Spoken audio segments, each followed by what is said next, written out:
हम मम्मी जैसी बेवकूफ नहीं, सीमा से अधिक दबती स्त्री की व्यथा। घर गृहस्थी बच्चों की जिम्मेदारियां निभाती स्त्री अपना मूल्य आंकती नहीं है।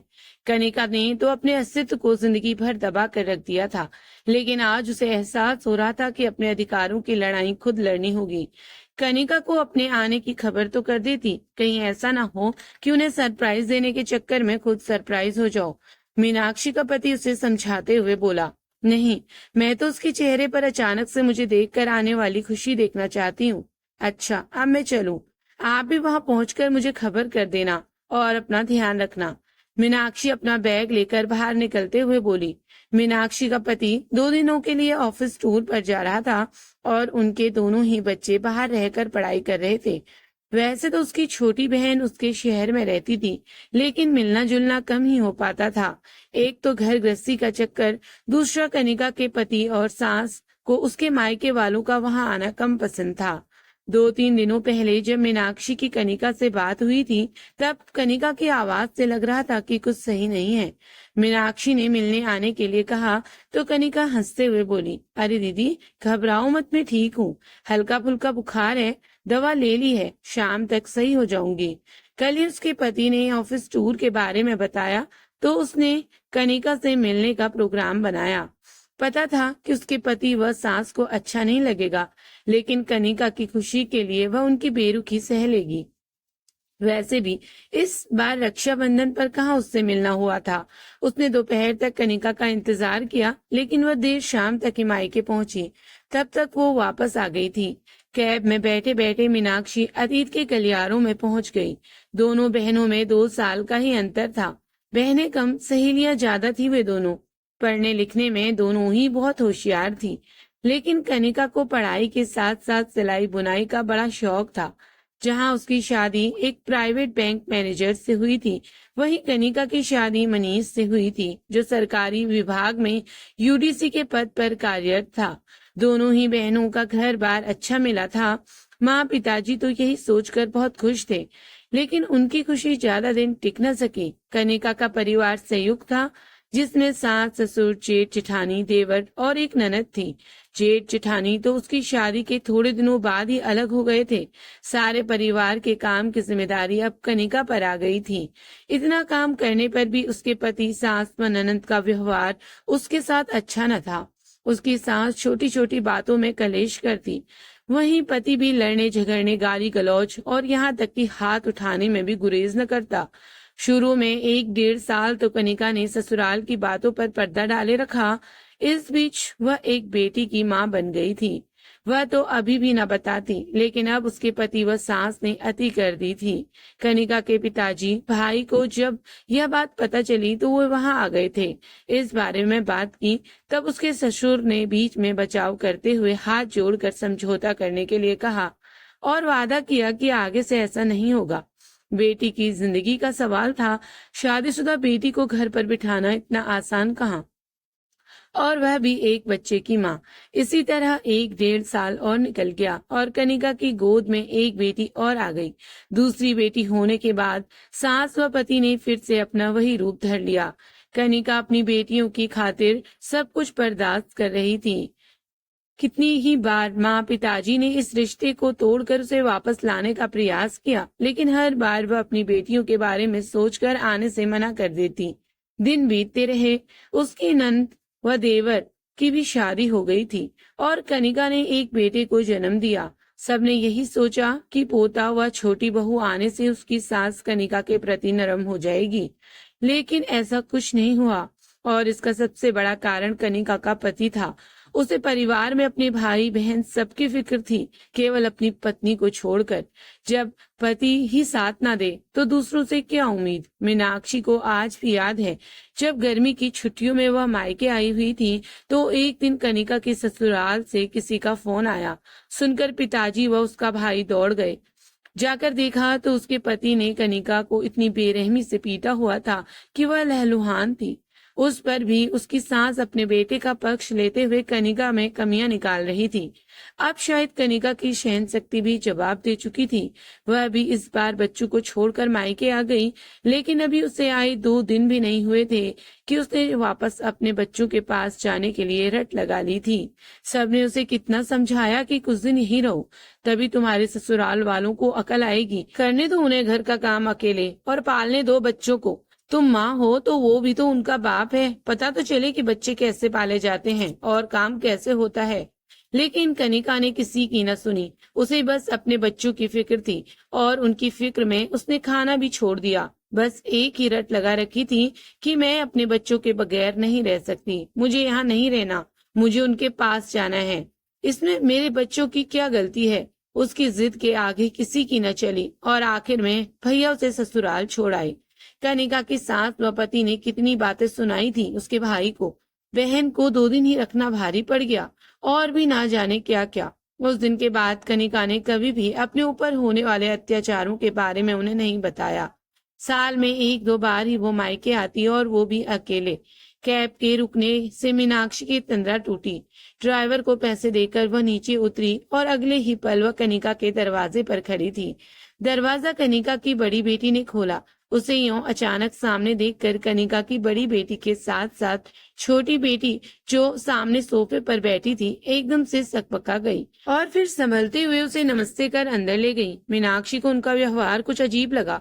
अपनी बड़ी बहन को सामने देखकर कनिका भी एक बार तो हैरान रह गई, फिर खुश होते हुए बोली, मीनाक्षी तू?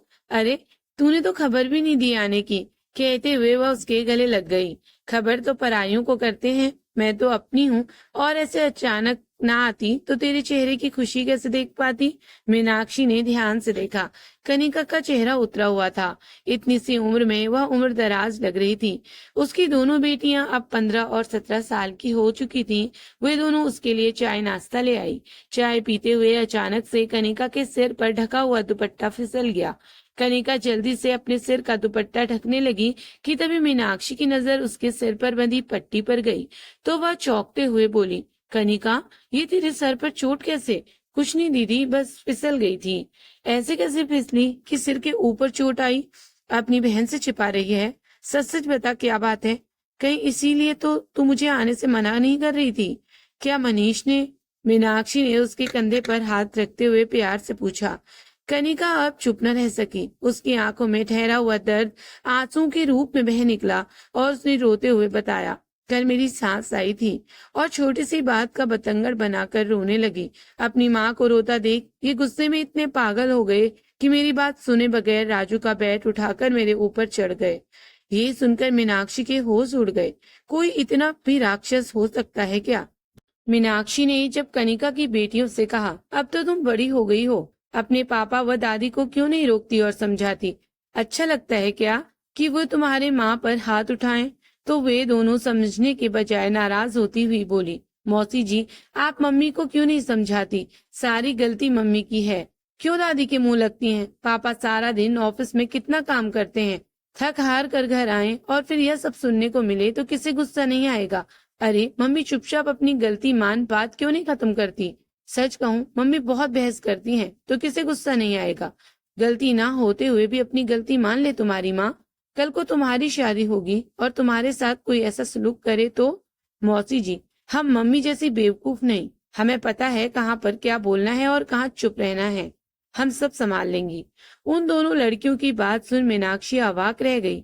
जिन बेटियों को कभी उसकी दादी व बाप ने गोद में भी नहीं लिया, वे दोनों आज उन्हीं का पक्ष ले रही थी। और जिस माँ ने उन बेटियों की खातिर इतना जुल्म बर्दाश्त करते हुए अपनी पूरी जिंदगी सुहा कर दी, उसके प्रति उन्हें तनिक भी सहानुभूति नहीं, उल्टा वे तो उसे ही कसूरवार ठहरा बेवकूफ बता रही थी। बेटियां तो माँ की होती हैं, उनका हमसाया, लेकिन जिसका हमसाया ही साथ छोड़ जाए वह क्या करे? मीनाक्षी ने कनिका की तरफ देखा, मानो पूछना चाह रही हो कि आखिर क्या मिला तुम्हें? जिन बच्चों के खातिर तुमने अपनी जिंदगी दांव पर लगा दी, वे ही तुझे कसूरवार ठहरा रहे हैं। माँ पिताजी की बात मान लेती तो शायद, लेकिन सारे प्रश्न मीनाक्षी के भीतर ही घुट कर रह गए। वह कुछ भी कहकर कनिका की पीड़ा बढ़ाना नहीं चाहती थी, लेकिन उसने मीनाक्षी की आंखों में सभी प्रश्न पढ़ लिए थे और उसका एक ही जवाब था कि वह माँ है। औलाद बुरी हो सकती है, माँ नहीं। मैंने अपना फर्ज निस्वार्थ भाव से निभाया, आगे उनकी मर्जी। मीनाक्षी बोली, हाँ कनिका, मैं यही तो कह रही हूँ कि तुमने माँ और पत्नी बनकर अब तक अपने सारे फर्ज निभाए। इनके खातिर तुमने अपने आत्मसम्मान को भी जीते जी मार दिया। अब तो बच्चे बड़े हो गए हैं, वे अपनी जिम्मेदारी खुद उठा सकते हैं। अपनी ही क्यों, अपने पापा की भी, जिनके प्रति उनके मन में इतना सम्मान और सहानुभूति है। तेरी परवाह तो पहले भी इस घर में किसी को नहीं थी। सोचा था बच्चे तो तेरी कद्र करेंगे, लेकिन कहते हुए मीनाक्षी रुक गई। मेरी किस्मत में शायद यही लिखा था, और वैसे भी इस उम्र में कहाँ जाऊंगी मैं, कौन मुझे सहारा देगा। अब तो यही मेरा घर है, इतनी कट गई है और कट जाएगी। कैसी बात कर रही है तू? तू इतनी लाचार कैसे हो सकती है? तुझे सहारे की जरूरत कब से पड़ने लगी? तू इस घर की नींव है और तेरे सहारे पर भी यह घर टिका हुआ है। यह इस घर में सबको पता है, लेकिन तेरा पति पुरुष पदम मैं यह बात स्वीकार नहीं करता। और बच्चे अपने स्वार्थवश, उन्हें लगता है माँ तो कुछ करती ही नहीं, उनकी जरूरतें तो उनके पापा ही पूरी करते हैं। ये सही भी तो है मीनाक्षी, मैं कौन सा कहीं कमाने जा रही हूँ। कनिका, हम औरतों की यही तो सबसे बड़ी कमी है कि हम खुद को ही अपने आप कमतर आंकती हैं। अपना पूरा जीवन बच्चों की परवरिश और घर संभालने में निकाल देती हैं, लेकिन परिवार की नजरों में ये कोई काम ही नहीं। यह तो हमारा कर्तव्य था। उन्हें यह काम काम नहीं लगते तो क्यों ना यह ना लगने वाले काम कुछ दिन उनको सौंप दिए जाएं। पता तो चले कि घर का काम कैसे होता है। दाल रोटी बनाने में कितना पसीना बहाना पड़ता है, लेकिन बच्चे ये सब कैसे करेंगे। और ये कहीं घर से निकाल दिया तो मैं तो कमाती भी नहीं। कनिका, ये घर जितना तेरे पति का है उतना तेरा भी है। कोई तुझे घर से नहीं निकाल सकता। बच्चों की फिक्र कुछ दिन के लिए छोड़ दे, और कमाती कैसे नहीं? अरे तेरे हाथ में तो इतना हुनर है, भूल गई क्या? तेरी सिलाई बुनाई की मोहल्ले वाले कितनी प्रशंसा करते थे। तुझे कपड़े सिलने के लिए दोगुने पैसे देने के लिए तैयार थे। कनिका, जितना तू दबेगी उतना ही तुझे सब दबाएंगे। और अब तो देख, तेरी चुप्पी का फायदा उठाकर बच्चे भी तुझसे जबान लड़ाने लगे हैं। यूं मर मर कर कब तक जिएगी? अपने लिए तुझे पहले खुद ही आवाज उठानी पड़ेगी, तभी कोई दूसरा तेरा साथ देगा। याद है जब हम पढ़ते थे तो टीचर ने हमें क्या सबक सिखाया था कि एक बार अपने डर पर काबू पा लोगी तो फिर तुम्हें कोई डरा नहीं पाएगा। चीखने चिल्लाने वाला डरपोक होता है, एक बार उसका विरोध करके तो देखो। मीनाक्षी की बातें सुन कनिका कुछ नहीं बोली। मीनाक्षी की बातों ने उसके अंदर एक अंतर्द्वंद उत्पन्न कर दिया था। मीनाक्षी के साथ वह हंस बोल रही थी, लेकिन भीतर ही भीतर आत्ममंथन भी कर रही थी। मीनाक्षी तो जाने से पहले उसके पति से मिलकर इस बारे में बात करना चाहती थी, लेकिन कनिका ने उसे समझा बुझा कर भेज दिया। उसे समझ आ गया था कि अपनी लड़ाई उसे खुद ही लड़नी है। उस दिन के बाद उसने घर की कुछ जिम्मेदारियां बच्चों पर डालनी शुरू कर दी। शुरू में तो बच्चों ने इसका विरोध किया, और पति वह तो उसी तरह गाली गलौज व मारपीट पर उतर आया। लेकिन पहले जहाँ कनिका झगड़ा शुरू होने से पहले ही घर की शांति के लिए अपनी हार मान लेती थी, इस बार उसने पुरजोर विरोध किया। इसकी उसके पति को अपेक्षा न थी। बच्चे भी हतप्रभ थे। कनिका की आंखों में विरोध देखकर उसका पति चीखता चिल्लाता अपने कमरे में चला गया। शुरू शुरू में तो सबको यही लगा कि कनिका एक दो दिन में ही फिर से घर का काम संभाल लेगी, लेकिन ऐसा कुछ नहीं हुआ। बरसों से कनिका ने जिस घर को बड़े जत्न से सजो कर रखा था, जिस काम की किसी को कभी कदर न थी, आज उस बिखरते से घर को देखकर सभी को अपनी गलती का एहसास हो रहा था। पति ने चीखना चिल्लाना बंद कर दिया था। बच्चों ने पासा पलटते देख कनिका की खुशामद करनी शुरू कर दी, लेकिन कनिका तो अब माँ से मैं तक के सफर पर चल पड़ी थी। हाँ, उसने पूरी तरह घर परिवार की जिम्मेदारियों से मुंह नहीं मोड़ा था, लेकिन अब उसने घर परिवार की खातिर अपनी खुशियों का गला घोटना छोड़ दिया था। कहानी पूरी सुनने के लिए आप सभी का दिल से धन्यवाद। कहानी अच्छी लगी हो तो प्लीज चैनल को सब्सक्राइब करके लाइक शेयर जरूर करें। धन्यवाद। और हाँ, अपना प्यारा सा कमेंट करना बिल्कुल न भूलें। मिलते हैं किसी और नई कहानी के साथ।